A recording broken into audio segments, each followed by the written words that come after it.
अस्सलाम वालेकुम, मैं हूं हैदर अज़हर और आप देख रहे हैं TCL sports lounge on Jio super. दुनिया भर की खेलों की टॉप न्यूज़ पर बात करने के लिए मेरा साथ देंगे रेहानुल हक और हसन चीमा। आज के हमारे प्रोग्राम में हमारा बुनियादी मकसद यही होगा कि हम आपको एक डिटेल्ड एनालिटिकल प्रीव्यू दें on the UEFA Champions league final, जो अभी कुछ ही देर में खेला जाएगा in Portugal between Bayern Munich and Paris Saint Germain. उसके अलावा F1 की दुनिया में क्या हो रहा है, इस पर एक मुख्तसर सी नज़र डालेंगे रेहानुल हक के साथ। यूरोपा लीग के फाइनल पर भी एक रिव्यू करेंगे, लेकिन शुरुआत होगी हमारी इंग्लैंड वर्सेस पाकिस्तान तीसरे टेस्ट के साथ।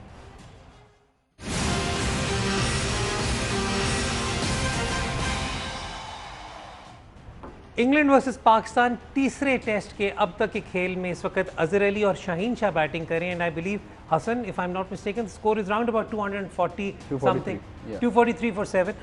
तो we will start with the test match itself. और अगर थोड़ी सी हम जरा कुछ दिन पहले जाएं, 2 दिन पहले जाएं, तो हसन जब शुरुआत हुई तो 127 फॉर 4 पे लग रहा था कि मज़ा आएगा, ये मैच देखने का मज़ा आएगा, और एक उम्मीद थोड़ी सी जागी थी।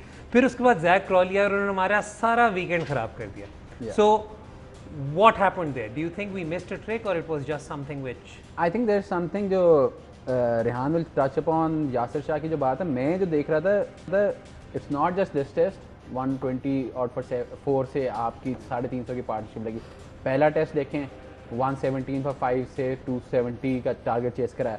And then I was looking back, आपके जो पिछले 4 जो बड़े अवे टूर्स रहे हैं, बिफोर दिस वाज ऑस्ट्रेलिया में चलो खैर आप आउट ही नहीं करते हैं तो वो तो निकाल ही दें। उससे पहले साउथ अफ्रीका था, साउथ अफ्रीका में 3-0 आप सीरीज हारे, but the top scorer for south Africa उस सीरीज में क्विंटन डिकॉक था। ऊपर से आप 4-5 आउट करते थे, फिर डिकॉक टेल के साथ स्कोर करता था। उससे पिछली जो सीरीज़ थी 2018 इंग्लैंड में, पहला टेस्ट जो आप जीते उसमें बटलर और बेस्ट की 100 की पार्टनरशिप, दूसरे टेस्ट में भी बटलर ने 80 किया, सेम चीज़, ऊपर से विकटें गिरी, बाद में आपसे आउट नहीं। Even before that Kevin O'Brien से भी जो 100 कराई थी। तो आई थिंक ये एक पैटर्न बनता जा रहा है, और इन 4-5 सीरीज़ में डिफरेंट बॉलर्स रहे हैं कि पाकिस्तान का जो मतलब कि ट्रेडमार्क होता था ओल्ड बॉल, रिवर्स स्विंग, अब आपके पास वकार यूनुस बॉलिंग कोच हैं, one of the greatest practitioners of reverse swing. Mushtaq Ahmed है जिनके बारे में कहा जाता है कि इंग्लैंड की टीम को तो रिवर्स स्विंग की आर्ट ही उन्होंने सिखाई है। जब ये लोग आपके पास हैं and you are still struggling with the old ball, that is something that needs to be questioned, और बॉलर से भी और मैनेजमेंट से भी, कि क्यों ये बार बार हो रहा है कि आप 4-5 आउट करते हैं एट लेस देन 150 और फिर पार्टनरशिप लगती है। अच्छा, जैक क्रॉली पे मैं बात करना चाह रहा हूँ रेहान। मैं इसलिए करना चाह रहा हूँ क्योंकि मैंने पहले भी आपको कहा था, मैंने वही कहा था कि Jack Crawley will probably, I mean I asked you your opinion, you said कि ओली पॉप एटलीस्ट स्टाइलिस्टिकली यार ठीक हो गया, बट लेकिन उसके अंदर जो चीज़ है वो ये है, जो कॉन्वर्सेशन हमारी हो रही थी, आपने कहा था कि टेक्निकली या फिर he is a more pleasing on the eye player, जबकि जैक क्रॉली का, आई मीन सबसे पहले तो I think the circumstances in which he came, और उसके बाद दिस मॉन्यूमेंटल इनिंग, आपको एंड तक ये लग रहा था कि maybe it killed the spirit within the Pakistani bowling attack. I think अगर आप उसकी इनिंग्स का स्टार्ट देखें तो शाहीन ट्राई टू बोल रियली फुल टू हिम, और एक दो उसने लेग पे चौके मारे, एक आउटसाइड एज लगी जिस पे चौका हो गया। At the start of his innings वो थोड़ा जिटरी लगा आपको, but once he got settled तो he took full advantage of the fact that he was there at the crease, bowlers were tired, he was getting the bowling that he wanted to face. जो एक और चीज़ mention की है, Hasan will go into detail of fast bowlers Pakistan को अगर आप देखें, जब पाकिस्तान 117 फॉर 5 भी था तो Pakistan couldn't react to a counter attack। जब भी पाकिस्तान को, अब ये जो अभी करंट सेटअप है इसके अंदर, पाकिस्तान डज नॉट रियलाइज कि अगला जब आपको अटैक करने लग जाए, when they start scoring fast, जब वो काउंटर करे तब पाकिस्तान के पास कोई जवाब है कि नहीं।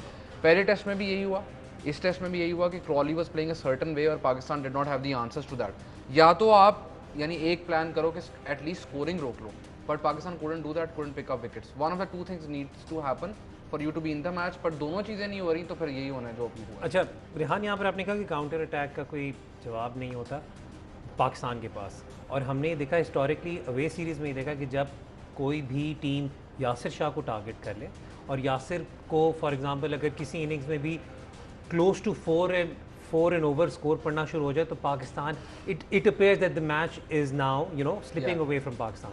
So I mean, how should we be using then Yasir Shah? I think we'll shortly see a start on TV as well. जो फर्स्ट इनिंग्स होती है एशिया के बाहर टेस्ट मैचेस में वो कंड्यूसिव होती है फास्ट बॉलर्स के लिए, स्पेशली डे 1 डे 2 के ऊपर फास्ट बॉलर्स काम करते हैं, आपके स्पिनर नहीं काम करते। पूरी दुनिया में आप देख लें कि जो स्पिनर्स हैं उन्होंने जितने ओवर करवाए हैं, Pakistan has bowled the second highest percentage outside Asia in test matches, और मोस्टली वो यासिर शाह ही बॉलिंग करवा रहे होते हैं। और Pakistan has the worst bowling average for spinners in the first innings. Yasir के साथ पाकिस्तान के स्पिनर्स की 100 से ऊपर की average in the first innings of a test match. उसके बावजूद आप 32% ओवर्स उस बॉलर को दे रहे हैं, तो ना सिर्फ आप अपनी स्ट्रैटेजी आपकी गलत है, दूसरा आप उस बॉलर के साथ भी ज्यादती कर रहे हैं कि उसके स्टैट्स खराब हो जाते हैं। बार बार लोग ये बात करते हैं कि Yasir goes for so many run, Yasir की कोई आउटसाइड एशिया इतनी गंदी फॉर्म है। उसकी वजह यह कि पहले आपके पास ये एक्सक्यूज था कि आपके फास्ट बॉलर्स फिट नहीं थे, तो आपको उनसे बॉलिंग करवानी पड़ती थी। अब तो you have a young crop of fast bowlers, you can use them. So this is a question that Pakistan needs to answer कि क्यों यासिर को पहली इनिंग्स में आप इतने ओवर देते हैं, और तब जब आपको पता है कि he is not be performing at the level he should be, उस बॉलर के साथ भी जाती है। पहले तो उसका बिल्कुल कॉन्फिडेंस खत्म हो जाता है, और सेकंड इनिंग्स के अंदर जब वो वापस आता है तो he has trouble gaining that confidence again. That is something that Pakistan needs to look at on how to use Yasir, and please use less spinners in the first innings outside Asia. और इसमें जो एक बात हसन हमने देखी कि पहले दिन में कुछ ओवर्स के बाद ही मतलब Yasir came in a little early, I mean for all 10th 11th तक वो आई थिंक ही केम इन। लेकिन जो बात की that is actually very very relevant कि अब जब आप कहते हैं कि आपके पास एक younger crop of fast bowlers है, तो यासिर का बर्डन क्यों नहीं हम सही तरीके से मैनेज कर रहे हैं?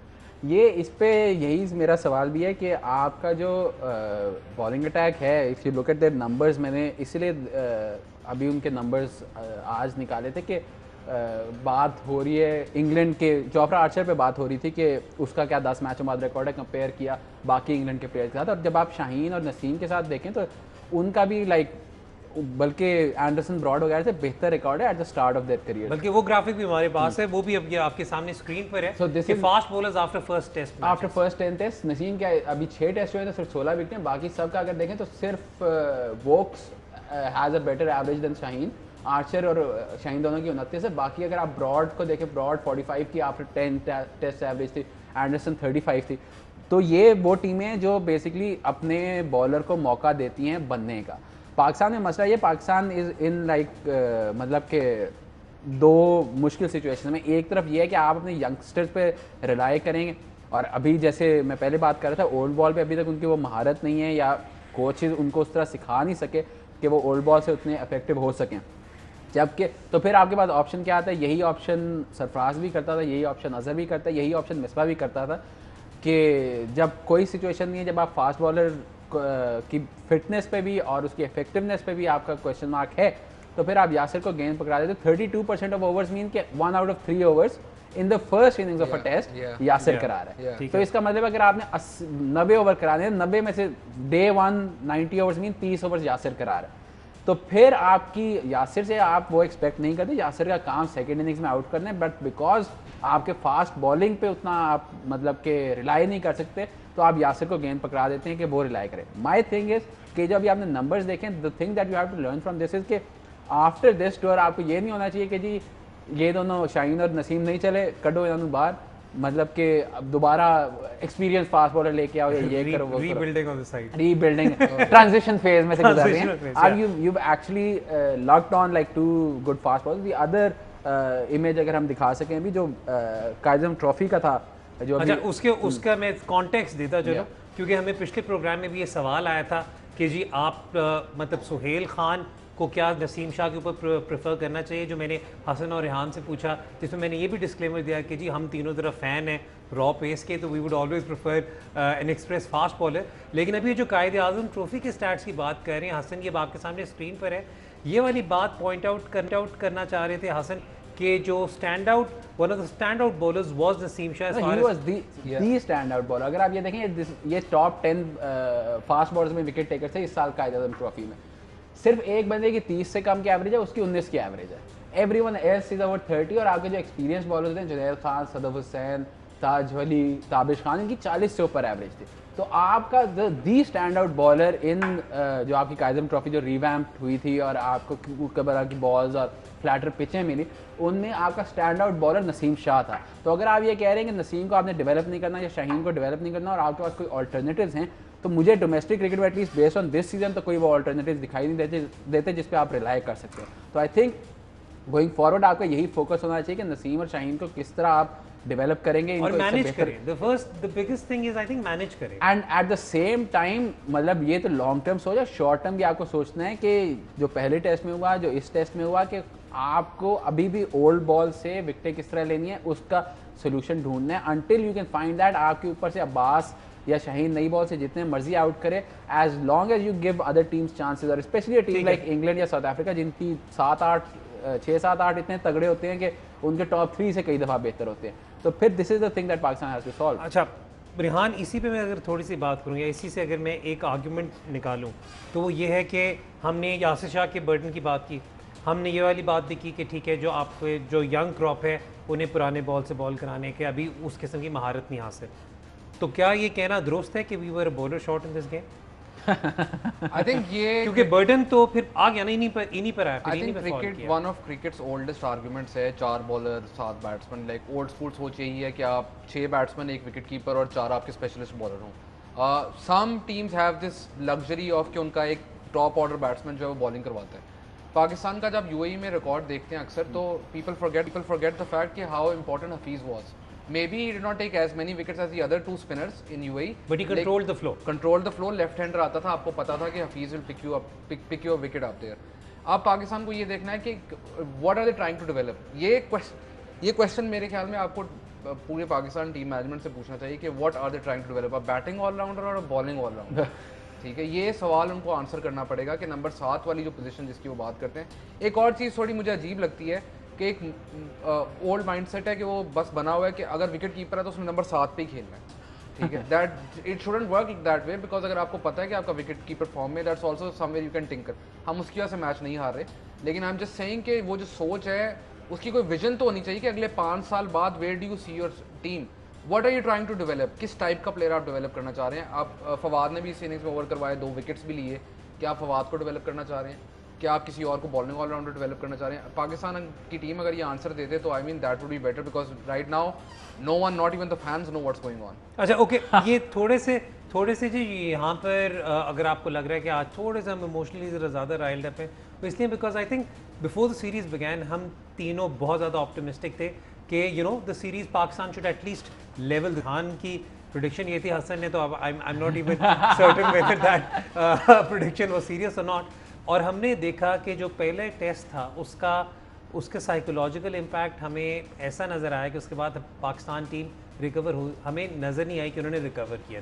ये वाली बात मैं भी just something that came to my mind के यू वर मेंशनिंग के रिकवर नहीं कर पाई। आई जस्ट रिमेंबर्ड समथिंग के यू रिमेंबर, आई थिंक तो वर्ल्ड कप था या एशिया कप था जिसमें सरफराज से जब पूछा गया था, हर कप्तान से पूछा गया था किसी और टीम का आप एक प्लेयर रख सकते हैं तो कौन होगा, तो सरफराज से पूछा गया था तो he said Jos Buttler, which is odd क्योंकि सरफराज खुद कीपर है और वो कह रहा था कि जॉस बटलर मेरी जगह पे है। बट आई थिंक जो अगर आप 2018 की सीरीज देखें और ये भी सीरीज देखें, I think Pakistan has mental block against Buttler. Okay नहीं, और हालांकि जब आप नंबर्स करते हैं और इंडिविजुअल मैचेस करते हैं जो हम लोग ड्रेसिंग रूम में बनाते हैं, मैचेस बनाते हैं, तो और ये आपने आई थिंक सीरीज से पहले भी कहा था कि जब आप जॉस बटलर का मैचअप करते हैं अगेंस्ट लेफ्ट आर्म पेस, तो जॉस बटलर के अब इस सीरीज के बाद तो नंबर बिल्कुल चेंज हो गए, लेकिन इतने कोई प्रॉमिसिंग या उनके फेवर में इतने नंबर्स नहीं थे।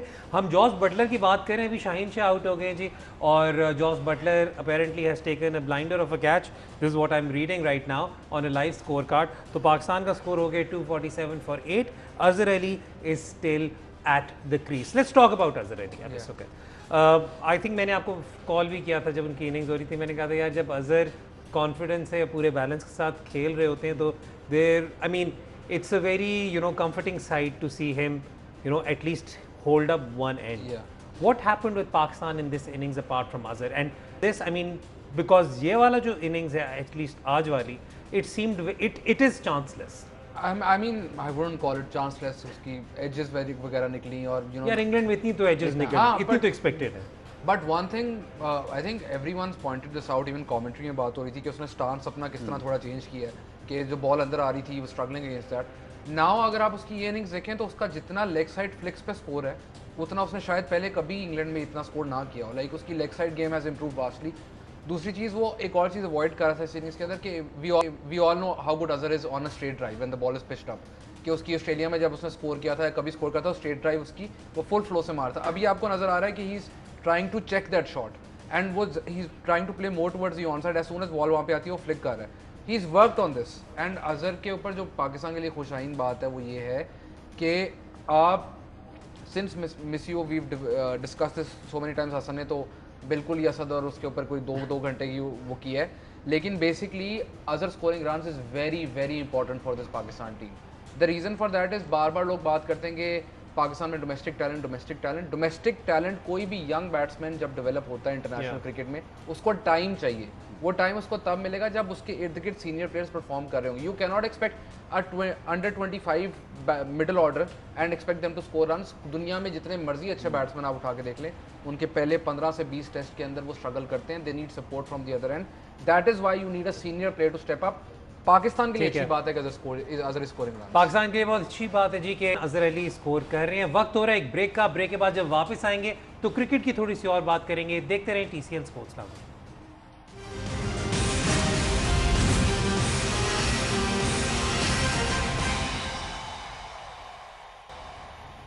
TCL स्पोर्ट्स लाउंज में एक बार फिर खुशामदीद। सबसे पहले तो जी मैं अपने शो के प्रोड्यूसर का शुक्रगुजार हूँ जिन्होंने हमारे सामने मैच भी लगा दिया है, तो हम डायरेक्ट आपको देखकर बता भी सकते हैं।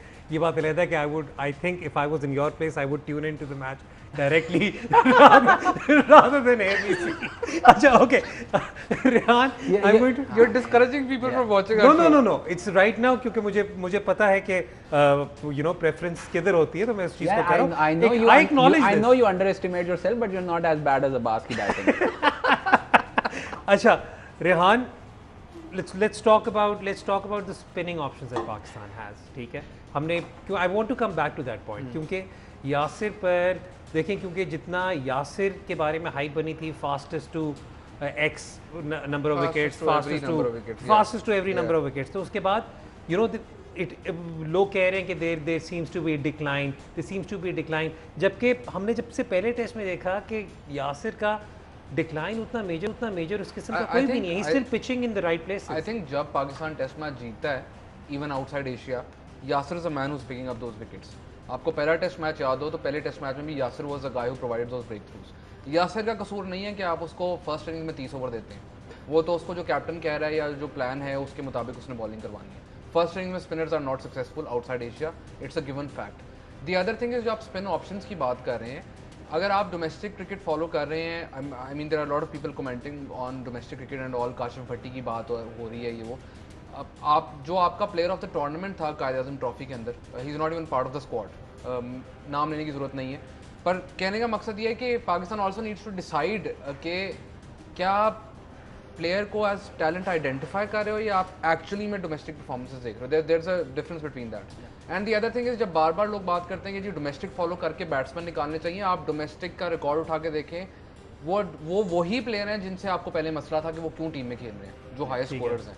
ठीक है, the same bunch of people you don't like are scoring runs in domestic cricket. ठीक है, so there needs to be a clarity कि पाकिस्तान जब भी कोई टीम आपने टेस्ट मैच में खिलानी है, आपको थोड़ा उनको एक्सटेंडेड रन देना पड़ेगा। अगर एक्सटेंडेड रन में फेल होते हैं 100 बिस्मिल्लाह आप ड्रॉप कर दें, पर ये नहीं हो सकता कि एक बंदे को 11 साल बाद आप खिला रहे हैं, उसकी 2 बुरी इनिंग्स हुई और आपने उसको बिल्कुल बाहर बैठा दिया। अच्छा, रेहान ने वाली बात की ना कि जो प्लेयर ऑफ द टूर्नामेंट था, if I am not mistaken, वो समय था जब टीम गई थी और उन्होंने पहले उसे फोन किया था, यार कैंप के लिए आ जाना। नहीं, he went for the camp. But formally he wasn't called up, formally this player wasn't called up. अच्छा हसन, यहाँ पर I am going to come back, I am going to follow up on what Rehan has said. और आपने एक दफ़ा पहले वाली बात की थी, आपने आई थिंक एक शो में पहले कहा था कि जी अब जाकर आपने पिचेस ऐसी बनानी शुरू की हैं जहाँ पर लंबी इनिंग्स होनी शुरू हुई हैं। अब आपका कुकुबरा बॉल आना शुरू हो गया है, अब आप यूज़ कर रहे हैं, and now you can over a period of time expect some players to come through this system. Just for the sake of having an Awami answer, are there any particular players who you think can break into this team? I think कि अभी तो एक season हुआ है, एक season पे आप मेरा नहीं ख्याल जज कर सकते हैं, लेट इट सेटल डाउन। अभी भी बड़े मसले हैं आज की डोमेस्टिक क्रिकेट में, बट एटलीस्ट वो जो पिचेज और बॉल्स वाले इश्यूज थे और मतलब जो क्वांटिटी वर्सेस क्वालिटी वाला था, वो सॉर्ट ऑफ मतलब टू एन एक्सटेंट सॉल्व हो गए। अगर आप पिछला सीज़न देखें तो समी Aslam had a great first half of the season. I remember उससे बात हुई थी कि 1000 रन उसने करने हैं और इट सीम्ड ऑब्वियस कि वो 1000 रन करेगा, but then second half of the season he really went down.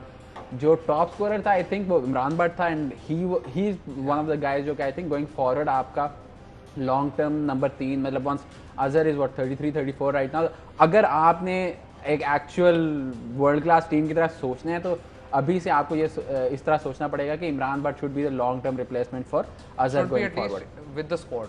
He was in the ये Well, there were 30-35 की जो जंज गई हुई है इसमें ही वाज कोई छोड़ा नहीं था, मतलब बल्कि अभी मैं कमेंट्री सुन रहा था तो वसीम अकरम वाज ऑन एयर, उन्होंने कहा कि जी ठीक है सारे कह रहे हैं कि नए खिलाड़ी लाओ सेटअप में डालो, उन्होंने कहा अभी 32 बंदे तो यहाँ पे साथ हैं तो अब इसके बियॉन्ड ही देखना पड़ेगा। But yes, so you were saying I think Imran but is one of those option, but at the same time अभी इस सीजन पे आप इसलिए भी नहीं जज कर सकते क्योंकि आपके fast bowlers in particular are so used to helpful conditions, Quaid-e-Azam trophy, ड्रूक या ग्रेज की बॉल, और मतलब 40 ओवर में ख़त्म हो जाते थे कि ना उनकी फिटनेस डेवलप हुई थी ना उनकी लॉन्ग टर्म मतलब कि फ्लैट पिचेस पे पेस निकालने वाली मतलब एबिलिटी डेवलप हुई थी। जो हमने पहले नंबर्स देखे थे, the reason why Naseem stood out compare to the rest also was because वो नया आ रहा है इस सिस्टम में, वो पिछले सिस्टम से स्पॉयल नहीं हुआ था।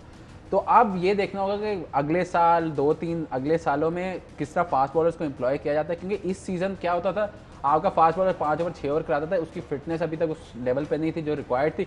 आप लेफ्ट आर्म स्पिनर को बॉल पकड़ा देते थे और 40 ओवरों का स्पेल करा देता था। वो पहले वैसे 3 सालों से तो यही हो रहा है, reliance on left arm spinner. 3 ही नहीं वो तो 20 सालों से रहा है लेफ्ट आर्म स्पिनर्स पे, but that used to be usually in the second innings. First innings में आमतौर पे आपके फास्ट बॉलर्स मीडियम पेसर्स ही रिलाई करते थे। तो अब अभी जो जिन प्लेयर्स ने इस साल टॉप किए, ये वो प्लेयर्स हैं जो हुआ रियली गुड अगेंस्ट स्पिन। तो अब जब आपके fast bowler start to develop and start to perform well on these pitches, फिर देखना होगा कि उस सिचुएशन में कौन सा बैट्समैन परफॉर्म करता है। अच्छा, मैं ज़रा चाह रहा हूँ कि हम थोड़ी सी अपनी कॉन्वर्सेशन कंक्लूड करें on this on at least the situation till now. तो रेहान, अभी तक अब जब इस वक्त जो सिचुएशन है, now it's all about whether they're able to save the match. That's the biggest question right now. मतलब अभी भी दिन में आई थिंक तकरीबन 20 ओवर रहते हैं और आपके पास आई मीन दो बैटिंग पेयर्स रहते हैं। उसके बाद then you have then you will have the second innings Pakistan की, depending on the follow on situation and everything. मेरा यहाँ पर सवाल मैं जो पूछना चाह रहा हूँ वो थोड़ा सा फर्स्ट इनिंग्स के स्टार्ट से रिलेटेड है, वो कल के दिन से रिलेटेड है। वो ये है कि हमने ये देखा कि बिल्कुल एंड पे जब 10 ओवर्स रह गए थे तो बाबर आजम केम इन टू बैट, उस पे एंड बाबर गॉट आउट, ठीक है। जिसके बाद कुछ बड़े prominent cricketing analyst and farmer players ने ये वाली बात की कि नाइट वॉचमैन क्यों नहीं आया। आपने उस पर एक ट्वीट किया था, I want you to explain that. देखिए, नाइट वॉचमैन का काम ये होता है कि वो प्रोटेक्ट करे बैट्समैन को एट द अदर एंड, ठीक है।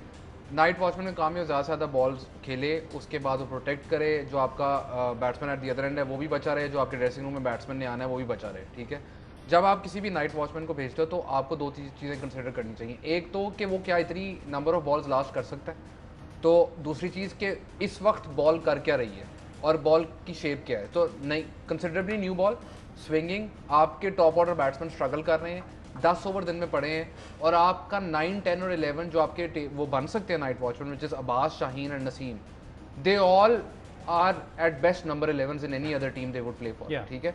तो आप बेसिकली ये रिस्क कर रहे हैं कि अगर आप नाइट वॉचमैन वहाँ पर भेजते हैं, नाइट वॉचमैन आउट होता है तो क्या आप दूसरा नाइट वॉचमैन भेजेंगे, वो आउट होता है तो तीसरा भेजेंगे। And the other thing is कि also it depends on who the next batsman is. Pakistan में Younis Khan is the best example of this कि Younis Khan never wanted to send a night watchman in before he went out to bat. अगर 2 bowling बची, Younis Khan will go out to bat, and right now he is also with the team right now as well. Batsman की अपनी choice भी है वो क्या करना चाहता है। Maybe Babar himself wanted to go out and play. तो ये आप ये कहना बहुत आसान है कि night watchman and all, and I understand the logic behind it, but also you need to understand कि आपका 9, 10, 11 जिनको आप नाइट वॉचमैन भेज सकते हैं उनकी एबिलिटी है क्या।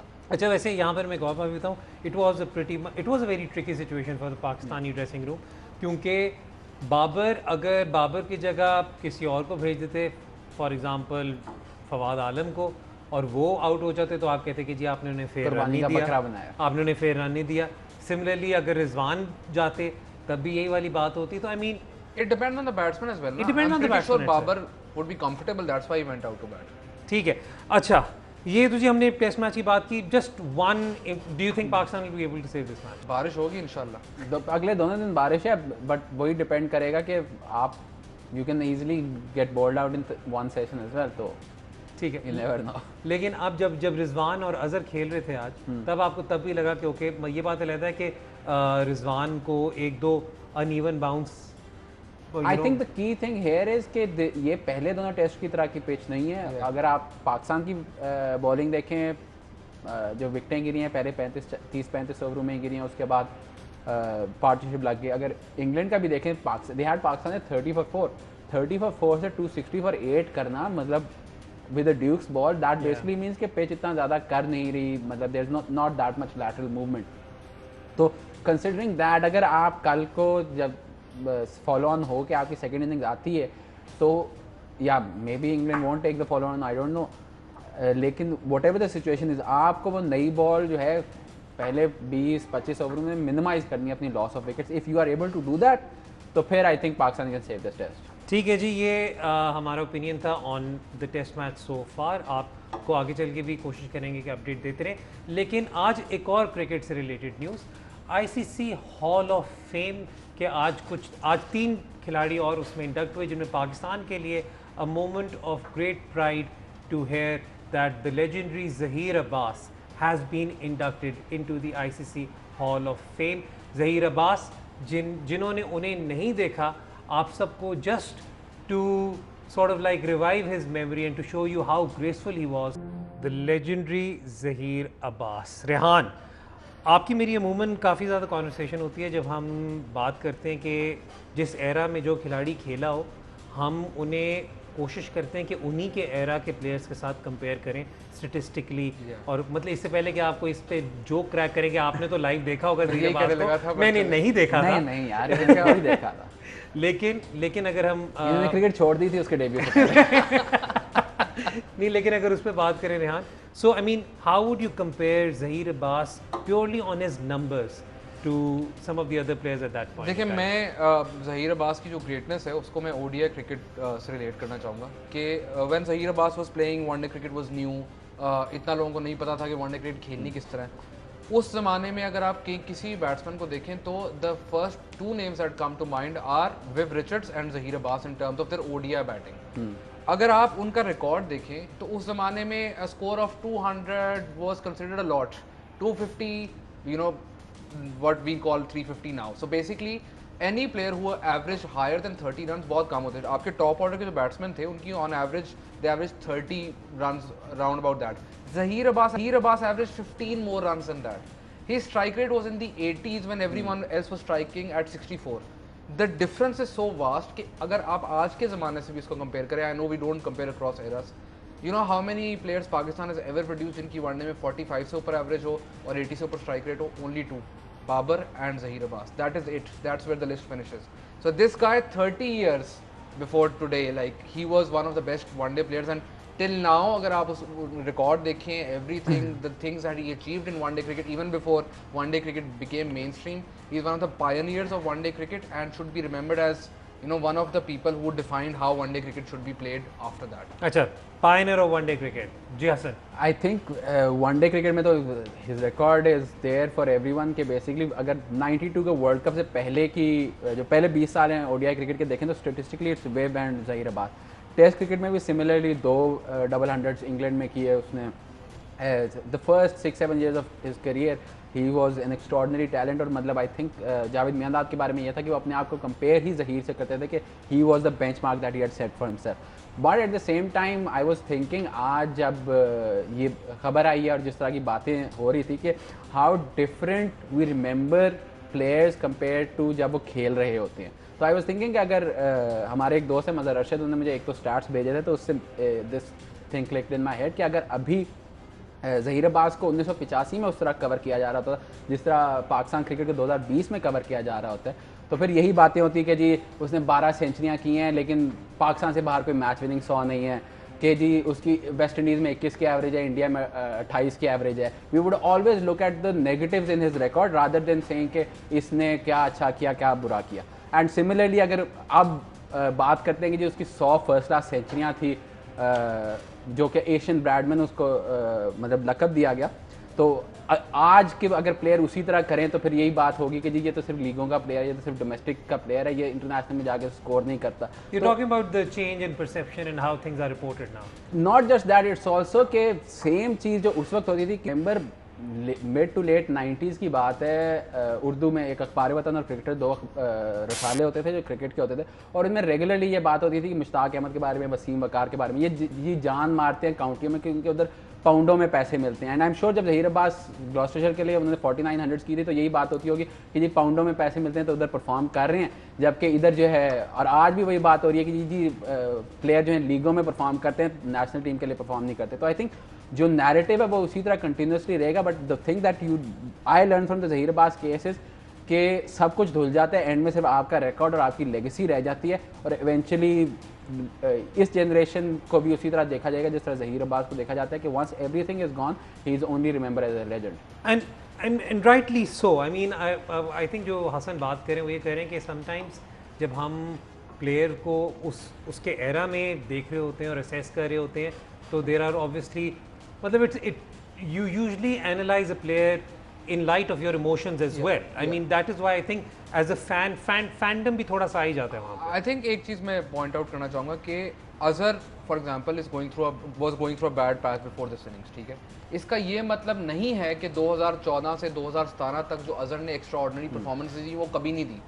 सडनली पाकिस्तान में क्या होता है कि वो 3-4 साल भूल के एकदम कहा जाता है कि ये तो कभी प्लेयर था ही नहीं, ये तो फ्रॉड था। The point is he one you those matches जब आपको ज़रूरत थी। अब वो आउट ऑफ फॉर्म है, may be you should drop him from the team, that is fine. But इसका ये मतलब नहीं कि उसकी आप सारी अचीवमेंट्स को कहेंगे यार वो तो सारी फ्रॉड थी। Like that's one thing that fans need to look at as well के players also need that love and respect when they've done so much for your country. And similarly, मतलब कि आप भी जब भी ये ज़हीर अब्बास की इनफैक्ट आपके सामने नंबर्स भी हैं on your screen right now, but हाँ आप कह रहे थे मतलब कि Zaheer Abbas is an extraordinary player. मेरी नज़र में अगर आपकी बात हो तो टेस्ट में Younis now comes into the best possible Pakistani middle order, लेकिन अगर आप 20th सेंचुरी का पाकिस्तान का मिडल ऑर्डर देखेंगे that would be Zaheer at 3, Javed at 4, Inzi at 5, like Yousuf और यूनस उसके बाद आए। और वनडे में अभी भी you can make an argument कि नंबर 3 के लिए Babar versus Zaheer is a relevant argument to have. लेकिन जैसे रेहान ने बात की 47 के एवरेज 80 ऑड का स्ट्राइक रेट, अगर उसका ओडीआई का स्ट्राइक रेट निकाल के देखें, in Pakistan strike rate is 105, outside Pakistan is 75। तो क्या उस वक्त भी ये लोग यही बात कर रहे थे कि ये इसने तो सिर्फ एशिया में सिर्फ पाकिस्तानी पिचों पर स्कोर किया और हम निगेट कर देंगे क्योंकि हमारी सोच में सिर्फ गोरे के सामने जो स्कोर किया जाए वो स्कोर माना जाता है। मुझे लग रहा है कि हसन इसको इतना नहीं। मैं एक लास्ट चीज, वन लास्ट थिंग, मुझे ब्रेक लेनी है, just summarise. I was saving this up for later, I also mentioned to Hasan. इस तरह अगर आप ऑस्ट्रेलियन प्लेयर्स का रिकॉर्ड देखेंगे कि उन्होंने कितनी सेंचुरीज होम पे बनाई हैं और कितनी आउटसाइड ऑस्ट्रेलिया बनाई है, तो वो आपको लगेगा कि उनके सारे प्लेयर ही सिवाय 1-2 के सब फ्रॉड। ठीक है, नहीं अगर पाकिस्तानी मीडिया होता तो डेविड वार्नर एक फ्रॉड होता। वो तो चलो ठीक है, वो मोस्ट प्रॉब्ली कुछ पता नहीं, उधर भी ऑस्ट्रेलिया में भी शायद मीडिया ये करता हो, हम दूसरा फॉलो नहीं कर रहे। लेकिन जी वक्त हो रहा है ब्रेक का, लेकिन ब्रेक में जाने से पहले आपको सिर्फ इतना बताते चले कि मोहम्मद अब्बास भी आउट हो गए हैं। We'll take a short break and then we'll be back. देखते रहे TCL स्पोर्ट्स लाउंज।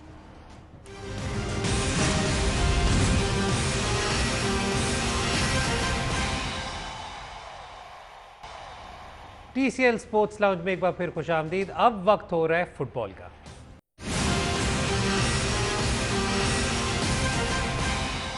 सो यूरोपा लीग फाइनल हुआ जी, जो Sevilla won 3-2 by beating Conte's Inter Milan. लेकिन यहाँ पर सिचुएशन ये थी कि for a significant period of time आपको ये लग रहा था कि maybe Conte's going to break सिवियाज run.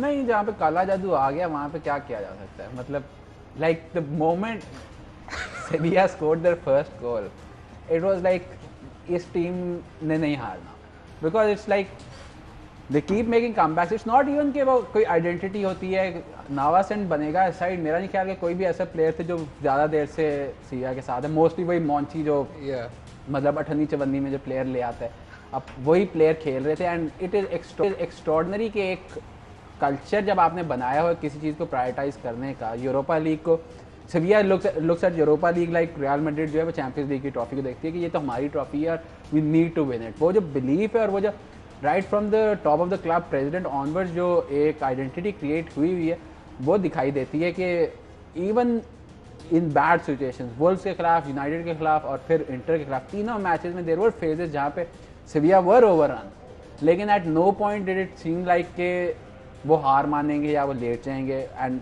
The performances of especially Banega, I think it was a weird match क्योंकि 3-2 में अगर 5 में से 4 गोल सेट पीसेस पे हो तो और कोई इतने कोई क्लियर कट चांसेस थे, looks a little weird.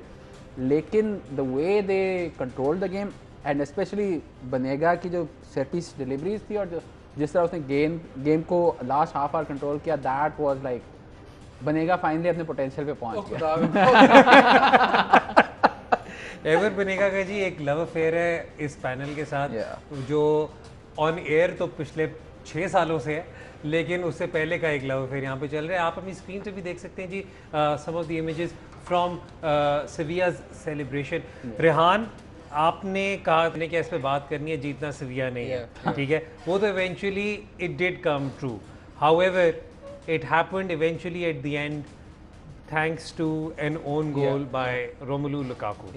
I think it was unfortunate because Lukaku was still one of the standout players for Inter till that point in time. I think जो सेविया की बात की है in the Europa League and all, the player who scored 2 goals for them wasn't even supposed to start this match, ठीक है, और उस बंदे ने पूरे ला लीगा सीजन के अंदर 6 गोल किए और अब वो 2 goals he scores in this match. The other thing about semi-final the other thing about Inter, and basically you guys can better discuss what Conte wanted to do. The thing with this is that it's amazing how Navas still does what he used to do about 10 years ago. ठीक है, कि he's 34 years of age and he's still जो दूसरे side पे he's a 23-year-old fullback. Navas still runs more than him. And basically he's the best player to exploit what Inter. But Hasan ने यही वाली बात की थी regarding Inter last season कि जो इस वक्त इंटर के विंग बैक्स हैं, I mean they not full backs उस तरीके से, जो विंग बैक्स हैं दे वो डिफेंसिवली या उस वाला तो उनका कोई सीन है ही नहीं ना, मतलब वो they just there to provide with to contest. तो वो तो सेविया ने वैसे ही नेगेट कर दिया बाय इंश्योरिंग कि वो जो भी मोस्टली पोजीशन रखें या जो भी करें वो सेंटर में रखें जितना मर्जी रख सकें. Exactly, and that's why Jesus Navas was also playing at right back. He's played a lot there in recent times as well. That was also to negate exactly what you mentioned. The other thing is that you saw this match, the type of goals that were scored, and Luke De Jong की मैं ये story सुना दूँ कि he's missed more sitters than I've seen most players miss in La Liga this season. के गोल के सामने वो miss कर रहा है, and again it comes back to when it's a Europa League final, he's finishing it off like that. And the other thing is कि सेविया को, अगर आप सेविया की बात, लोपेटेगी की बात करें, Monchi deserves the most amount of credit. And he deserves the most. Actually, I saw अभी ये लुक डियोंग का गोल भी बड़ा अच्छा था, but like लोपेटेगी का भी you have to say कि he's been vindicated considering जिस तरह का उसका 2018 गया था. लोपेटेगी पे actually हमारे पास question भी आए हैं.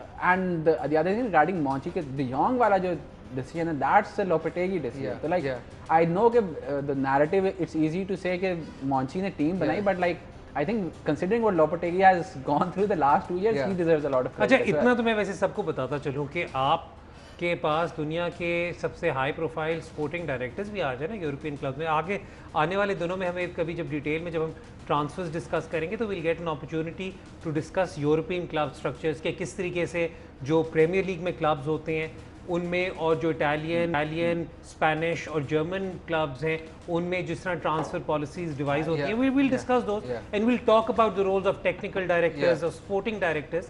तो उसमें फिर हमें ज़रा ज़्यादा मौका मिलेगा. लेकिन जो आप मोंची वाली बात कर रहे हो, आई मीन ये आपको इटली में भी नज़र आता है, आपको स्पेन में भी नज़र आता है. वो आपको एक गुलदस्ता बेशक आपको ला के दे दें ऑफ टॉप प्लेयर्स, लेकिन कोच इज द वन जिसने फैसला करना है कि वो कहाँ पे फिट हो रहा है. Completely. Case in point Gareth Bale. Yeah, completely. But I mean yes, completely. But like इस केस के अंदर ये है कि सेविया for them to even finish where they finished in La Liga, in the same number of points as Atletico Madrid. और by the way मैं ये clarify कर दूँ, जो लोग अभी तक सोचते हैं कि एटलेटिको मैड्रिड एक बेचारा क्लब है जिसके पास कोई पैसा नहीं है, they are one of the richest clubs in the world, one of the top 10 richest clubs in the world. और उन्होंने जितनी स्पेंडिंग की हुई है over the last 8 years, yeah, I think 8 to 10 years, them and Juve are like 9th and 10th in the wages bill.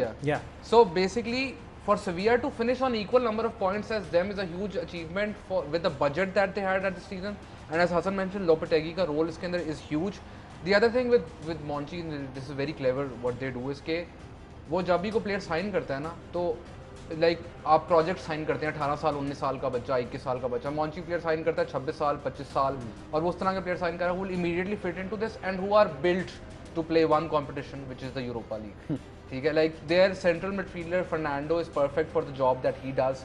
Ocampos is perfect अगर आपने break पे खेलना है in European football, he is perfect for that. So the kind of players they also sign is also taking into account के वो कौन सा competition जीतना चाहते हैं. अच्छा, ये मैं मतलब जो आप जो ट्यून इन कर रहे हैं और बार बार मॉन्ची का नाम सुन रहे हैं, देखिए आपके यूरोपियन फुटबॉल में बहुत कम एडमिनिस्ट्रेटर्स या यू नो बैकरूम स्टाफ में कुछ लोग इतने प्रोमिनेंट होते हैं जितने मॉन्ची हैं. Why? Because he devises the entire transfer policy there. ठीक है, similarly he has tried to do the same when he went to Italy as well. Yeah, but मतलब the players that he picked did fit into the Rudi Garcia plan at that time. yeah, but I also feel like Roma, if you look at the last 10 years of Roma, उन्होंने किसी भी plan पे ज़्यादा देर stick नहीं किया. क्योंकि ownership stable नहीं थी ना. Just the last 10 years. हाँ, उससे पहले तो स्टे किया है ना यार वो हमेशा. Yeah, मतलब कि उस वक्त तक तो एक टारगेट मैन पीछे टॉटी, फुल स्टॉप. Exactly. ठीक है, that was very stable. और जो डिफेंस था वो कि जी जो भी आ रहा है उसकी टांगे तोड़ दो. That was the Roma model. But yes. Yeah. So I forgot what the question was. The question was Monchi's role himself and why he wasn't as successful I at think Roma. it comes back to again. I think Pakistan में जो fans हैं they probably have learned more and more both through the franchise league में भी होता है. और अगर आपने इससे equal देखना है तो it would be the analogy would be कि the coach especially in Spain and Italy is sort of like जो national team का head coach होता है क्रिकेट में और the sporting director is sort of like the chief selector. तो जो मॉन्ची का रोल है वो यही है कि अनलाइक द नेशनल टीम के सेलेक्टर्स उसके पास ये ऑप्शन भी नहीं है कि जो उसने प्लेयर डेवलप किया वो उसके पास ही रहे. He then needs to sell him on, उससे पैसे कमाने हैं and invest into the next generation. इस पूरे प्रोसेस में you need like a lot of time and a lot of faith from the top के मतलब ओनर्स से बोर्ड से कि उसको पेशेंस मिले, उसको टाइम मिले अपनी मतलब स्ट्रैटेजी जो है वो इम्प्लीमेंट करने का, जो कि मेरा नहीं ख्याल कि उसको रोमा में एज सच मिली थी. And the thing with Sevilla also is कि दैट इज द क्लब जिसके लिए वो आई थिंक 15-20 साल खेला था. He is always been associated with that club. तो वहाँ पे उसकी attachment ideology of and he understands the He's a club legend, fan favorite, so उसको थोड़ा वहाँ पे obviously advantage है compared to what he had at Roma. अच्छा, अब थोड़ा सा वापस मैच की तरफ आते हैं. हमने जब प्रीव्यू किया था यूरोपा लीग का तो उसमें हसन ने बात की थी कि क्रिएटिविटी कहाँ से आएगी फॉर इंटर, राइट? और उसमें सवाल था एरिक्सन का और एलेक्सिस सैंचेज का था कि how will he fit him. मैंने बताया था कि जी अभी अभी इस वाली उसमें तो नहीं आएगा, बाद में आएगा. बट व्हेन वी सॉ कि when Alexis Sanchez came in, his first touch almost resulted in a goal, and then he went completely missing. ये देखें, आप किसी कोई सब प्लेयर आ रहा हो तो आप इम्पैक्ट की बात करते हैं कि you know has impact in that match. Also आपको ये कंसिडर करना पड़ेगा कि जब पहले सब आ रहे होते थे चैम्पियंस लीग या यूरोपा कप के फाइनल के अंदर तो एटलीस्ट ये होता था कि there was crowd impact, that there is that adrenaline rush. अब आप इतने देर बैठे हो बेंच के ऊपर, you are not used to what's the pace of the game. It becomes really difficult to adjust into that. Substitutions ज़्यादा हो गई हैं. I know there are 4 to 5 substitutions allowed now, but we forget and we take it for granted कि how important a role did fans play in that. कि the adrenaline rush that a player needs. पहले players are already warmed up, they are playing at a certain level. एक player off the bench जितना मर्जी warm up करके आ जाए, उससे पहले pace के साथ adjust करना बहुत मुश्किल था. So I think it's unfair to blame them. Although मैं अभी शो से पहले भी बात कर रहा था कि I was looking at Inter's entire bench and everything. It's like they've bought every player, you know, that other teams have let go, and you know all the players are above 30 as well. That's also something that Inter need to look at. अच्छा, that makes Sevilla's win all the more remarkable because 5 substitutions की इजाज़त है. मतलब अब तो वो ही ना final था. 5 substitutions में inter had a very very strong bench कि किसी को भी ला सकते थे. मतलब जो प्रीमियर लीग फॉलो करते हैं उन्हें बताता चलो जी विक्टर मोजेस भी बेंच पर थे. उसके अलावा सब आए हैं, एरिक्सन भी है, बोरखा वलेरो आया है. बट बोरखा वलेरो प्रीमियर लीग वाले वहाँ पे वो भी नहीं पता होगा मतलब क्योंकि Candreva hasn't really been playing in the Premier League. Italy के साथ तो he is been there since forever, 150 साल से. हाँ, मतलब ये कि वो he is been at almost every मतलब Fiorentina, Juventus, he is been everywhere. He's been everywhere. Lazio. हाँ Lazio. I remember him from Lazio. हाँ तो मतलब Lazio से UVA से Lazio गया था. Yeah. So I mean that is the kind of situation that he's at. So that makes the Sevilla win all the more remarkable. Yeah, absolutely. I mean, Sevilla की अगर आप and again I'll come back to the point कि जो लोग La Liga follow करते हैं उनको ये भी आइडिया होना चाहिए कि Sevilla is not a team that has even post COVID जब ला लीगा स्टार्ट हुई है तो वो इतनी सब्स्टिट्यूशंस इसलिए नहीं करते क्योंकि उनके पास ऑप्शंस है ही नहीं. उनके काफ़ी प्लेयर जो हैं ड्यूरिंग कोविड उसके अलावा they haven't recovered to full match fitness and that's a problem they been facing. That is why it's incredible that Ever Banega who was playing his last match for Sevilla played at the level that he did. Navas who's 34 kept running throughout the match. And मैं एक और चीज़ point out करूँगा incredible for Sevilla. The other thing is very emotional for Sevilla as well क्योंकि जो उनके दो players who won, you know, who Navas won with the Europa League with are no longer, you know, alive. So that's another emotional moment for Navas as well. So like Sevilla, for them this was, you know, a trophy for their players, a club as well, and also for their history which started in 2006. Remarkable story for Sevilla. यहाँ पर Hasan break पे जाने से पहले एक बहुत मज़ेदार एक बात पॉइंट आउट की है रेहान ने जो आगे चल के इस सीज़न में इम्प्लीमेंट होगी. That is the 5 substitutions going into this season, right? Yeah. मतलब ये जो post COVID in the Premier League they've rejected it, I think. But I think in Champions League and some of the other leagues is going to happen. That's a bit unfair on teams with thin budget, right? Absolutely. I think the reason for Premier League में that's been rejected is because of जो smaller clubs थे, they are rejecting that. I think जो outside the top 6 probably Leeds will be the only team जो accept करे. यार 5 substitution का Christmas तो last कर जाएगा. Yeah, hopefully. But I think ये जो एक continuous जो progress है football के towards the rich getting richer, it's sort of like the latest example of that कि अगर आप मैन सिटी हैं और आपके against 10 men behind the ball team खेल रही है 1-0 लीड कर रही है, लेट से आपका इस साल की तरह का स्क्वाड होता है जिस तरह वो लियोन के खिलाफ खेले, तो you could bring on David Silva, Bernardo Silva, Riyad Mahrez, ये 3 हो सकते थे. अगर उस पर आप 2-1 कर लें तो फिर you still had that formation. But अब आपके पास 5 सब्स्टिट्यूशन है, then you can bring off a striker and then go back to different shape that you want. तो इसलिए विद 5 सब्स्टिट्यूशन आपके पास ऑप्शंस ज़्यादा खुल जाती हैं और मतलब you will probably see earlier substitutions taking place as well. And जो कि स्मॉलर क्लब में वो जो उनकी मेन 11 के बाहर हार्डली 1-2 प्लेयर होता है who is like of the elite standard. तो इफ आई वुड होप कि ये पोस्ट कोविड एक सीजन चाहे चले but eventually it goes back to the 3 substitute rule, सिर्फ इसलिए ताकि it gives the smaller teams थोड़ा सा उनको चांस तो मिले. ठीक है, आपको जी साथ साथ अपडेट भी देते चले कि पाकिस्तान की आखिरी विकेट भी गिर गई है. Pakistan in first innings manage to score 273 जिसमें अज़हर अली नॉट आउट रहे विद 141. अच्छा, थोड़ी सी मैं अब कॉन्वर्सेशन करना चाह रहा हूँ. अगेन ये जो बात हो रही थी बेंच की और ये सारी जो पोस्ट कोविड के जो सिनारियो होगा उस पर जो conversation, I just want to you know sum this up. Rehan, 5 जो इनका अर्ली सब्स्टिट्यूशन होती है उसके अंदर जो सबसे पहली जो आपको जो चीज़ बहुत ज़्यादा कॉमन होनी शुरू हुई है जब से football has restarted was the half time substitution. आपको हाफ टाइम पर एक सब्स्टिट्यूशन और एक चेंज तो नज़र आनी शुरू हो गई है. एक तो बेंच वाली बात हो गई, आपको 30 बंदे का स्क्वाड तो चाहिए ही चाहिए. बिएल्सा को वैसे ही चाहिए है, ठीक है, क्योंकि ये जो जिन्हें नहीं समझ आई जब लीड्स यूनाइटेड की इन्होंने बात की और हंसने लगे. Please follow Leeds United. They're your new favorite team in the Premier League. Please follow Leeds United. You'll have a lot of fun. जब तक वो सैक नहीं होता. Follow बिएल्सा ने, आई थिंक अब नहीं होता सैक, एटलीस्ट 1 साल तो नहीं होता. डू फॉलो लीड्स यूनाइटेड क्योंकि जितना बिएल्सा की टीम ने भागना है उतना आई डोंट थिंक किसी और टीम ने भागना है. बट again Premier League में आप कह रहे हो कि this hasn't been applied as yet. I think the other thing is कि I'm not sure if the Premier League has applied, like clubs are rejecting but we still don't know what the final ruling is going to be on that. The other thing is Hassan mentioned about the rich getting richer. मैं आपको सिर्फ इसकी एक example दे दूंगा, ये red bull गिरने लगी. एक एग्जांपल मैं आपको दूंगा कि people don't realize कि one of the things that is ignored is Real Madrid won La Liga because they could do 5 substitutions because of the squad depth they had. ठीक है, that plays a huge role with the richer clubs with the bigger squads doing what they want to do.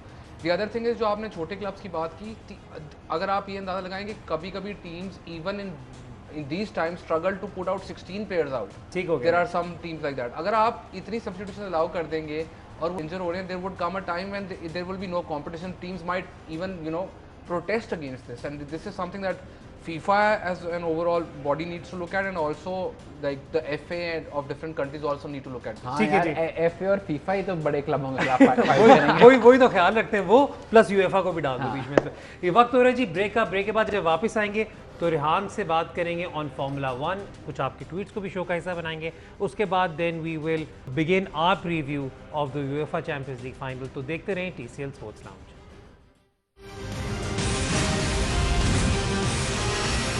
TCL sports lounge में एक बार फिर खुशामदीद। अब बात होगी F1 की, और हम पूछेंगे रेहान से कि अब इस हफ्ते जो आने वाला हफ्ता है जब रेस होगी उसमें लुइस हैमिल्टन कैसे जीतेंगे। जी रेहान। I think जीतेंगे तो Lewis Hamilton he. I think Belgian Grand Prix is the only Grand Prix जो पिछले 2 साल से Mercedes नहीं जीता। Okay. Ferrari won in the last season and the season before that. And the reason for that is the Belgian Grand Prix काफी different है because it still follows same old school. Is it still at Spa? Yeah. So that's why, अभी तक? yeah, that's why it's difficult to win for modern cars there, and with Mercedes की जो car है that's built for the new racing tracks. The curves and everything, they're very different at the Belgian Grand Prix. That's why someone like Ferrari does really well there. Although this season Ferrari have been well off the mark, well off the pace. So इधर एक और advantage हो सकता है, tire management is going to be really important. The one car that can compete with Mercedes is Red Bull, and we saw कि जब Silverstone के अंदर वो they actually won the race. It was a very similar surface, a very similar track to what Belgium is going to be. So it's going to be a really interesting race. I think race जो बहुत important चीज़ है उसमें qualification है। अभी तक हर race में Mercedes have gotten pole position. So if Red Bull can somehow get that pole position, then Verstappen has a really good chance of doing well in this race. ठीक है, आपको जी साथ साथ टेस्ट मैच से भी update देता चले कि इंग्लैंड ने फॉलो ऑन इन्फोर्स कर दिया पाकिस्तान के 2 बैट्समैन जिनमें Azhar Ali decided to come out with Shan Masood to open. वो दोनों आए लेकिन बैड लाइट की वजह से उन्हें वापस जाना पड़ा। So we will see whether any play will take place. I doubt it will. मतलब कि ये आई थिंक इंग्लैंड के बनने हुए लाइट मीटर्स में कोई मसला है, इधर कोई सियालकोट से बनवा के भेजे। क्योंकि अभी लिटरली 10 मिनट पहले ही खेल रहे थे जहाँ टेल एंडर्स फेस कर रहे थे पेस को। But anyways let's come back to Formula 1। अच्छा Rehan, so Belgian Grand Prix is still a lot more open. Yeah, it is, and the other thing that everyone जो भी Formula 1 फॉलो करना चाहता है उसके लिए this is a very interesting story कि there is a brake duct issue going on right now. Racing point एक team है जिसने एग्जैक्ट कॉपी पेस्ट मारा है मर्सिडीज की टीम का, उनकी पिछले साल की गाड़ी का, with brake ducts and also other system in their car, right. So racing point के खिलाफ स्टुअर्ट्स ने एक डिसीजन दी कि उनकी 15 कंस्ट्रक्टर्स पॉइंट्स जो हैं चैंपियनशिप के अंदर वो डिडक्ट होंगे। फरारी कह रहा है कि हार्शल बैन करो, इनके सारे पॉइंट्स डिडक्ट करो, इनके इस सीजन कुछ भी नहीं काउंट होगा। रेनो भी सेम चीज़ कह रहा है। रेसिंग पॉइंट हैव क्लेम्ड कि बेसिकली नए लॉज के मुताबिक आपको अपना ब्रेक डक्ट खुद डेवलप करना है, आप किसी और गाड़ी का नहीं ले सकते। रेसिंग पॉइंट हैव क्लेम्ड कि उन्होंने तस्वीरें खींच के मर्सिडीज का जो है उससे वो बनाया। The x owner of Jaguar is saying कि बेसिकली ये सब झूठ है, तस्वीरों से आप कुछ नहीं बना सकते, और ये सब बिल्कुल गलत है, रेसिंग पॉइंट वाले झूठ बोल रहे हैं। और उसने एक और इल्ज़ाम लगाया है मर्सिडीज़ के डायरेक्टर के ऊपर कि ये जब फिशिंग करने जाता है तो uses the boat which is owned by Racing Point का ओनर।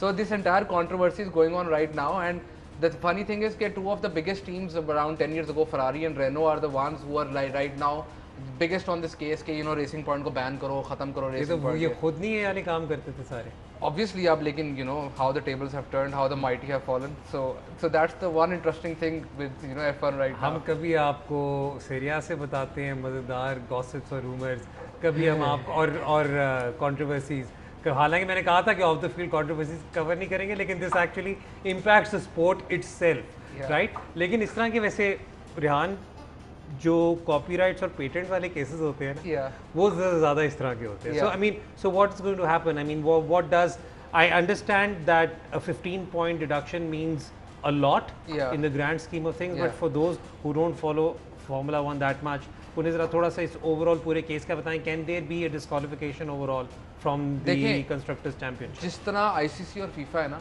उस तरह स्टुअर्ट्स की डिसीजन है F1 के अंदर। एक तो 90% टाइम्स वो एक बहुत ही absurd डिसीजन लेते हैं, ठीक है, और फिर उस डिसीजन पे आप जितने मर्जी, आपने बहुत अच्छी फिर एनालॉजी दी है, आगे चले। एक उसके ऊपर फिर आप जितनी मर्जी अपील्स कर लें, इट वेरी रेयरली हैपेंस कि दे change their decision. However this is the first time कि 6 टीमों ने प्रोटेस्ट किया और 6 टीम्स ने ऑफिशियल लीगल कंप्लेंट्स की और उसके बाद अगले दिन 4 टीम्स में बैकआउट कर दिया, अब सिर्फ 2 टीम्स बची हैं जो अभी तक इसको कर रही हैं, Ferrari and Renault being the top teams to contest this entire thing. But like the funny thing is कि रेसिंग पॉइंट एक बेचारी सी टीम है और उसके खिलाफ ये सारे everyone is saying their budgets are really low, and by the way this will benefit racing point, because अगर रेसिंग पॉइंट के 15 पॉइंट्स डिडक्ट हुए तो नेक्स्ट सीजन को किस तरह बेनिफिट होगा, they get more testing time, because new rule से कि आप जितना नीचे फिनिश करेंगे उतना आपका टेस्टिंग टाइम इंक्रीज होगा। So this might be a blessing in disguise for racing point as long as they don't get banned. ठीक है जी, तो अगर आप पहले फार्मूला 1 को सर नहीं फॉलो करते रहे and you want to get into the sport, तो Belgian Grand Prix might be best race to follow and get into the sport with। अच्छा जी, अब वक्त हो रहा है आपके कुछ ट्वीट्स का। पहला ट्वीट जी, क्योंकि इन्होंने पिछली बार भी शिकायत की थी कि हमने इनका ट्वीट नहीं शेयर किया था, लूका डोंचिच फैन क्लब इन्होंने नाम रखा हुआ है, ट्विटर हैंडल है इनका वनीला वाला। ये काफ़ी ज़्यादा स्टार्स वगैरह भी प्रोवाइड करते हैं, so if you do get an opportunity do follow him, he shares some interesting facts stats from time to time. वो ये कह रहे हैं कि जी with no test series for a while would it be wise for Azhar and Asad to go back into the Quaid-e-Azam Trophy and get back their run scoring form before the test series in New Zealand।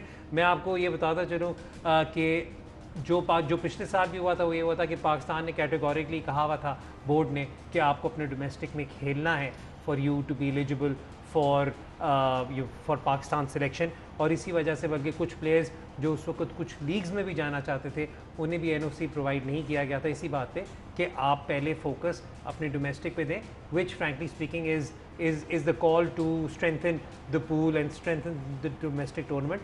So in all likelihood that is exactly what these two will be doing. अब चलते हैं जी कुछ और सवालात की तरफ।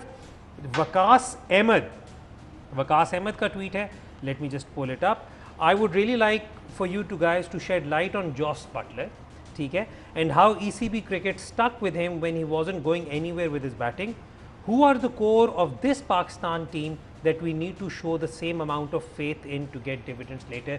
पाकिस्तान के present core में ऐसे कौन से प्लेयर्स हैं जिन्हें फुल बैकिंग की ज़रूरत है? देखें, एक प्लेयर के साथ तो आप ऑलरेडी कर चुके हैं, बाबर आजम। पाकिस्तान ने उसको बैक किया, वो अपने रिजल्ट्स पे डिपेंड कर रहे हैं। I think it's a really good question also because of the fact कि पाकिस्तान में ये रियलाइजेशन नहीं है कि बैट्समैन को टाइम चाहिए टेस्ट क्रिकेट में सक्सीड करने का। आप 2-3 मैच खिला के उसको ड्रॉप करेंगे, वो कभी उस लेवल पे परफॉर्म नहीं कर सकता, एक्सटेंडेड रन चाहिए। बटलर के साथ तो इतना पेशेंस इंग्लैंड ने भी दिखाया which is surprising, but they basically saw his white ball performances, they saw के he is won so many matches for them in white ball cricket and still stuck with him despite the fact कि there were lot of people in England जो कहते थे कि इसको बिल्कुल white ball cricket की तरह खेलना चाहिए, टेल के साथ इस तरह खेलना चाहिए। Buttler on the other hand had adjusted really well too, उसने जब काउंटर अटैक करना था उसने काउंटर अटैक किया सीरीज के अंदर, when he need to play slow he is also played at that rate. There needs to be that patience. The other thing is जो players आप मेरे से पूछेंगे, it's very simple right now, तीनों आपके इस मैच के अंदर खेल रहे हैं, इज के शाहीन, नसीम, बाबर ऑलरेडी आपने किया है, और जो भी आप प्लेयर लेके आएंगे, फवाद के बारे में मैं कहना चाहता हूँ, बट देन आई रियलाइज कि आपने पहले उसके 11 साल ज़ाया कर दिए। ठीक है हसन, जॉस बटलर की भी अगर हम बात करें तो एक बात ये भी हम बताते चले सबको कि जब जॉस का स्काई के साथ इंटरव्यू हुआ था after the first test, he himself acknowledged that he was under a lot of pressure. He said, I felt that this was probably my last game as well. हाँ, and the interesting thing in this is कि अगर आप England के मतलब जो players हैं England में या इंग्लैंड में जो मीडिया है उनसे बात करें तो जॉस बटलर के ऊपर जब बात आ रही थी कि जॉस बटलर क्यों ड्रॉप हो रहा है, तो यही बात चलती थी कि चूँकि वो उनके का जो कोर ग्रुप है which is Joe Root, Chris Woakes, Ben Stokes, उनके का बड़ा अच्छा दोस्त है, और वही बातें लाइक रिगार्डलेस ऑफ बॉर्डर्स हर जगह यही चलती हैं कि ये तो सिर्फ इसलिए खेल है, दोस्ती यारी, लाइकिंग डिसलाइकिंग के ऊपर खेल रहा है which is not even new, क्योंकि अगर आप आज से 10 साल पहले चले जाए इंग्लैंड का वही कोर ग्रुप था, स्वॉन, प्रायर, एंडरसन, ब्रॉड का, and their issues with Kevin Pietersen, तो उनके ऊपर तो मतलब किताबें, डॉक्यूमेंट्रीज, पता नहीं क्या क्या किया गया। तो that happens in every dressing room, her team में होता है कि कुछ प्लेयर्स को थोड़ी ज़्यादा लीवे दी जाती है, and Buttler is that sort of player because 40 test में अगर आपकी एक भी 100 है, लेकिन considering his white ball record, आप अगर उसके साथ उसकी टीम में हैं या उसको नेट्स में देखते हैं तो यू नो कि यार जिस दिन he figures out the red ball game तो फिर हम सॉर्टेड हैं। We got a number 7 who is better than any number 7 जो कि उसका ऑल्टरनेटिव आ सकता है, and that's the thing you have to remember. Buttler का केस भी देखें या कोई और मतलब बाबर या अजहर की फॉर इंस्टेंस बात हो रही है कि अजहर को खेलना चाहिए कि नहीं खेलना चाहिए, तो उस पर मैं यही कहूँगा कि look at what the alternatives are. Buttler still had Bairstow and Foakes as the alternatives. अगर आप अभी आपने अजहर की बात की थी, अजहर को मैंने भी बहुत कहा है कि लास्ट 2.5 सालों में उसका record has been poor same as Asad, लेकिन बात वहीं पे आती थी कि whom do you go back to as the number 3, क्योंकि अगर आप साउथ अफ्रीका की जो लास्ट ईयर जो सीरीज हुई थी, हारिस सोहेल was injured, तो whom did you go for number 3? You had to get an opener Shan Masood to bat at number 3. So you have to look at all the alternatives as well. ठीक है जी, और सवालों की तरफ चलते हैं। काफ़ी ज़्यादा फुटबॉल से रिलेटेड सवाल हैं which we always enjoy answering. Ayaz Tariq, उनका ट्वीट है, वो कह रहे हैं कि जी with football club signing their own legendary ex players as managers because they understand the system better, do you think that they can lose a chunk of respect among fans if they perform bad for some reason, if so shouldn't they avoid it? मैं आपको इसका counter argument दूंगा। If the legend ends up winning with the club, तो फिर वो ही then becomes someone like Kenny Dalglish, जो फिर उसके बाद then becomes an undisputed legend of that particular club. Similarly जब जिनेदीन जिडान को अनाउंस किया था, तो हमारे एक दोस्त हैं रेहानुल हक जो बहुत ब्लाइंडली फॉलो करते हैं रियल मैड्रिड को, उन्हें इस बात का खदशा था कि क्या वो फ्लोरेंटिनो पेरेज के साथ चलेंगे, नहीं चलेंगे। Zidane proved that he's probably one of the best managers ever, and he sort of like established his following a lot. लेकिन I think ये जो आपका particular सवाल है, I think it has a lot to do with Pirlo. Yeah. Right? I'm assuming, sorry, कि आपका जो ये सवाल आया ये Pirlo से लिंक है। I think another thing यहाँ पर ये है कि I like this question a lot. The reason is कि एक तो yes आपकी reputation ख़राब हो सकती है as a player, and on the other hand अगर आप एक average player हो और आप as a coach अच्छे बन जाते हो, तो लोग ये भूल जाते हैं कि you weren't as great as people make you out to be. ठीक है, there are a lot of examples of that. I'm not going to name them, but like for example in Pirlo's case or in Zidane's case, actually world class great players, if they don't succeed at their coaching career, yes people उनकी legacy थोड़ी tarnish होगी, but eventually you will remember them as footballers, and the example of that is Diego Maradona से घटिया like coaching, his coaching abilities nothing but he is one of the greatest players of all time. ठीक है जी, मैं इस बात पर वक्त छोटी सी ब्रेक के बाद जब वापस आएंगे तो यूएफए चैंपियंस लीग का प्रीव्यू करेंगे। कुछ आपके क्वेश्चंस को अपने क्वेश्चंस में भी मैं शामिल करूंगा, तो देखते रहें TCL sports lounge. Welcome back to TCL sports lounge. अब हम बात करेंगे यूएफए चैंपियंस लीग के फाइनल की, so we'll start the football lounge.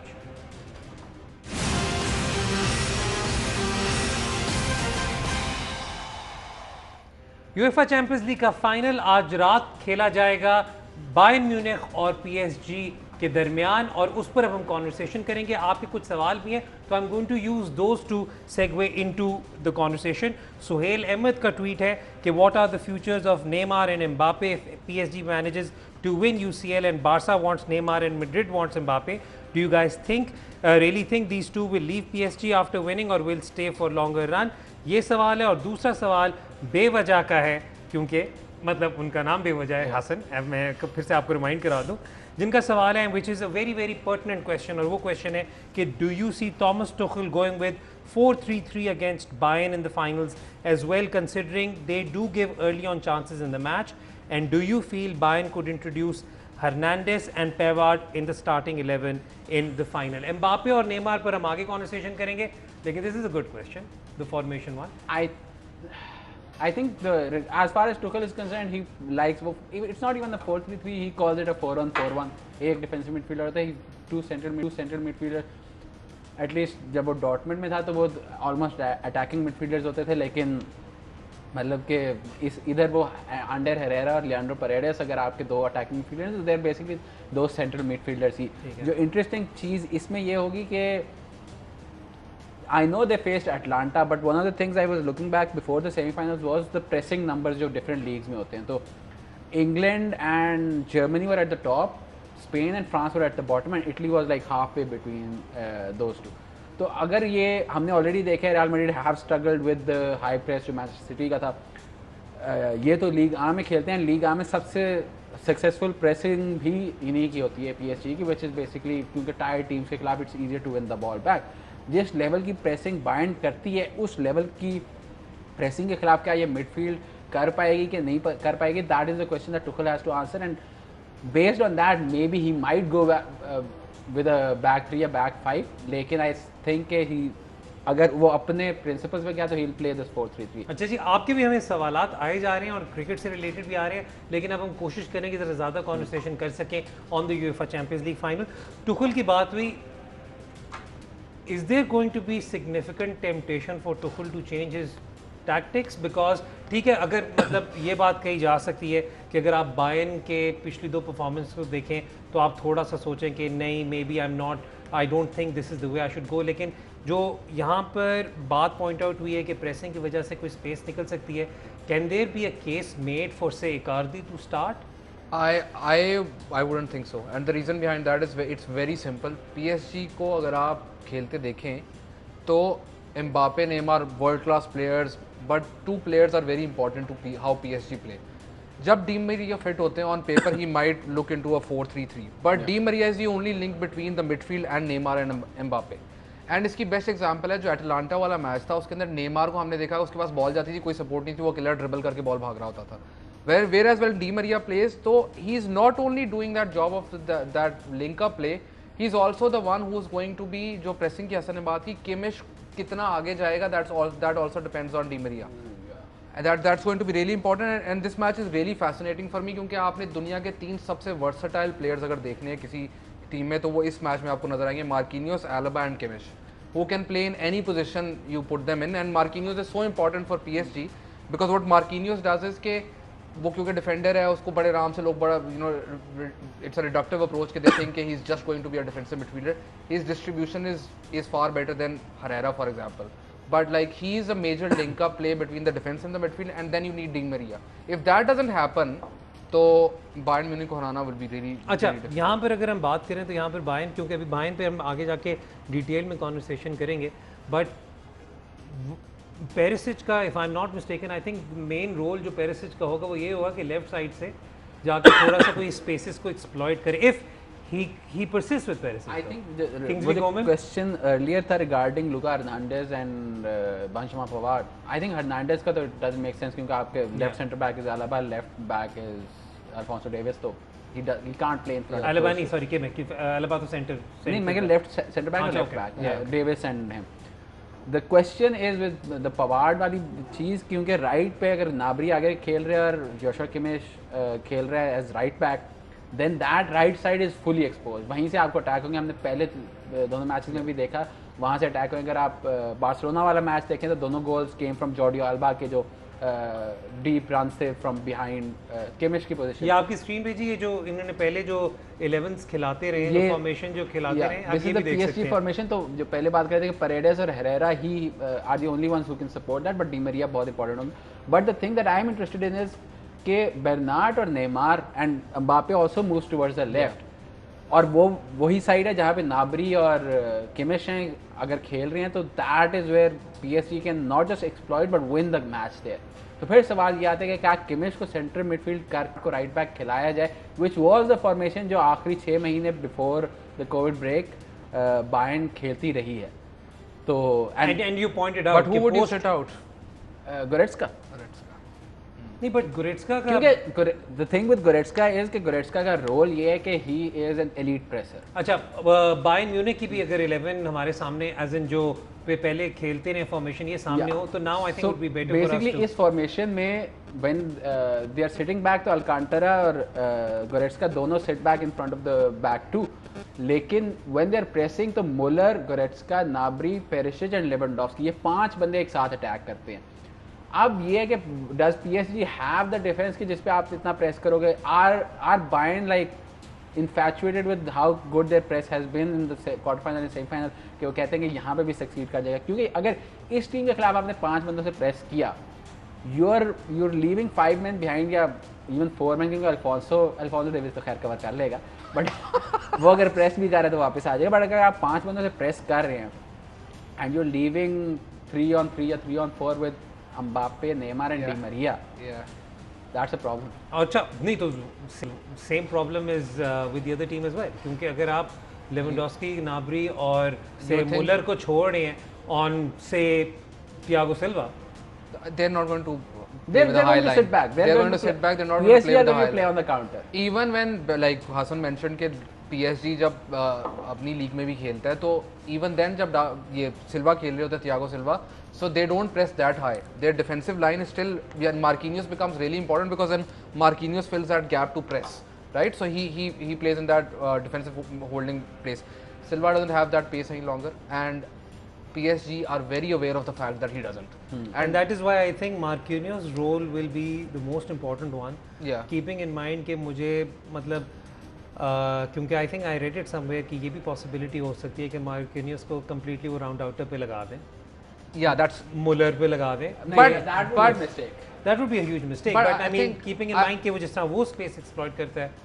मसला ये है अगर वो मुलर के साथ जाएगा तो मार्किनियस वाली जगह बिल्कुल खाली होती है. No matter how much Andre Herrera runs, that is really crucial. As soon as you man mark Muller, Muller will go to the right wing, Gnabry center में आ जाएगा, and basically you have to deal with Gnabry against Thiago Silva, and pace पे आप मुकाबला कर लो.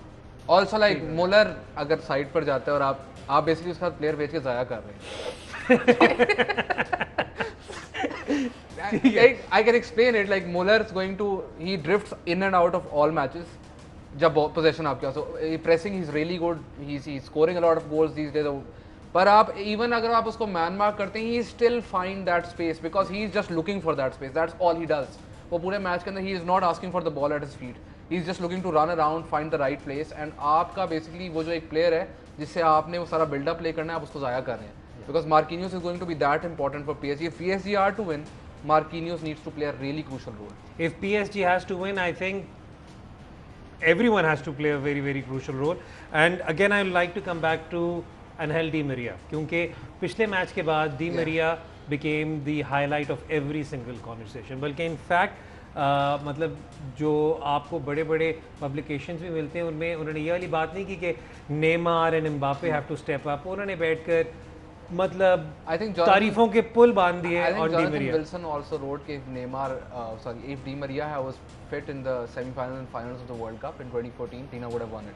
Like that's how much people rate Di Maria. Yeah. कि जो link up play है, and also like this is where it becomes really important. Even when he was playing for Argentina, even when he was playing for Real Madrid, and now that he's playing for PSG, what is the alternative? अच्छा, PSG के अंदर एक और बात भी है. मतलब अगर आप हसन PSG की मैचेस देखो, जब डी मरिया वहाँ पे प्रोमिनेंट फीचर करते हैं, he is free to roam around to significant extent within the midfield. तो आपको वो मिडल में भी नजर आता है. बेसिकली द सेंट्रल फॉर्मेशन जो इसकी आती है टुखल की, दैट इज बेसिकली जब 4-1-4-1 भी होता है, बट 4-3-3 में his front three has to be very mobile. He was जब डॉर्टमंड में था तो पुलिसिक को टीम में लाना, डेम्बेले का जो सीज़न था जिसकी बेसिस पे 150 मिलियन का गया था, ओबामेयांग का जो लीप लेना वो इसके अंडर ही था बिकॉज ही हैड रॉयस तो खैर सारा टाइम इंजर होता था, but Pulisic and Dembele on the wings, but they would constantly switch wings. And centre में ओबामेयांग होता था who would go like in to the channels, right wing left wing पे जाता था. सेंटर मिडफील्ड से भी I think Gundogan was still there, तो वो अटैक करता था. तो it's a very mobile front three front four जो होता है. और जो PSG की भी टीम है, इसमें अगर डी मरिया, एम्बापे, नेमार, इनमें से किसी को भी आप रिस्ट्रिक्ट कर दें एक सर्टेन जोन में, तो आप उनको मिनिमाइज कर रहे हैं. उनकी स्ट्रेंथ ही फ्री रोल में है. नेमार की स्ट्रेंथ ये है कि ही गोज डीप ताकि he can run at defence, weather that's a left back, weather that's a right back, वो उस पर डिपेंड करते हैं. एम्बापे का टारगेट ये होता है कि he finds out who is the slowest defender in the back four and takes him on. And Di Maria का सिमिलरली कि वो अगर राइट पे जा रहे हैं, लेफ्ट पे जा रहे हैं, जब डीप आ रहे हैं, बॉल को कैरी कर रहे हैं, उसका रोल, अगर आपने डी मरिया को एक राइट विंग पे बस एक इनसाइड फॉरवर्ड का रोल दे दिया, तो दैट इज लाइक आप उसको मैक्सिमम कैपिटलाइज नहीं कर रहे उसके टैलेंट्स पे. ठीक है, हम बायर्न म्यूनिख की बात करें, बड़े मैच की बात करें, लेवेंडोव्स्की की बात ना करें तो फिर हमने किसी चीज की बात लेवेंडोव्स्की नाम ही विल स्कोर 11 गोल्स की. या हां, so you were saying something. I think Di Maria की एक और चीज़ है, दुनिया में कोई आपको ऐसा डी मरिया के लेवल का नहीं मिलेगा जो कि दूसरी टीम के फुल बैक्स को एडवांस करने से बेहतर रोक सकता हो. He does defensive duties really well. मैं देखता हूँ अल्फोंसो डेविस को किस तरह रोकते हो. I think another thing is कि a lot of times this season also Tuchel ये भी करता है कि he switches Di Maria and Mbappe as well. कि वो उसको साइड पे ले जाएगा कि इसको प्रेस करो किमिश को रोको. That's another possibility. But that he'll do during the match. वही जो मोबाइल होने वाली बात है that he'll do during the match, not at the start of the match. And the other thing with the PSG team is कि हम अक्सर creativity की बात करते हैं कि यू नो मिडफील्ड में कोई आपका क्रिएटिव प्लेयर होना चाहिए, ये होना चाहिए. पीएसजी टूखल को अगर आप देखें what they want to do and what they will have to do against this Bayern Munich team is bypass that and go straight. या because they don't have variety. मतलब बिकॉज़ जो उस रोल के लिए एक ही प्लेयर है. They had Adrian Rabiot there. They've tried to buy other players, Javi Pastore, but like no one apart from Verratti has stepped up to that level. And Verratti, मतलब कि हम डी मरिया या म्बापे या Neymar की बात करते हैं. If you want to talk about someone जिसको ड्यू क्रेडिट नहीं मिल रहा just because he is in Paris rather than one of the 3-4 big leagues, that's Verratti. Because last 2 सालों में there is an argument to be made कि Verratti might be the best midfielder in the world, but no one cares क्योंकि वो France में खेल रहा है. वक्त हमारा खत्म हो गया जी. वैसे टीम्स भी अनाउंस हो गई हुई हैं. जो हमने आपको स्क्रीन पे दिखाई थी पीएसजी की तो वही टीम खेल रही है. हाउएवर जो पिछले मैच में से चेंज किए बायर्न, उसमें Kingsley Coman is playing ahead of Perisic. So it is going to be an interesting game. जल्दी से guys prediction. Rehan, I am going to say PSG. Any score line? By an odd goal. I don't know how. हाँ जी. Bayern 4-2. Bayern 4-2. I'm going to be on the fence for this one and just going to simply enjoy this one. ये था जी हमारा TCL Sports Lounge, एक extended TCL Sports Lounge. आपको कैसा लगा अपना फीडबैक हमें ज़रूर दीजिएगा. अगली दफ़ा तक के लिए रिहान, हैदर और हसन चीमा को इजाज़त दें. खुदा हाफिज़.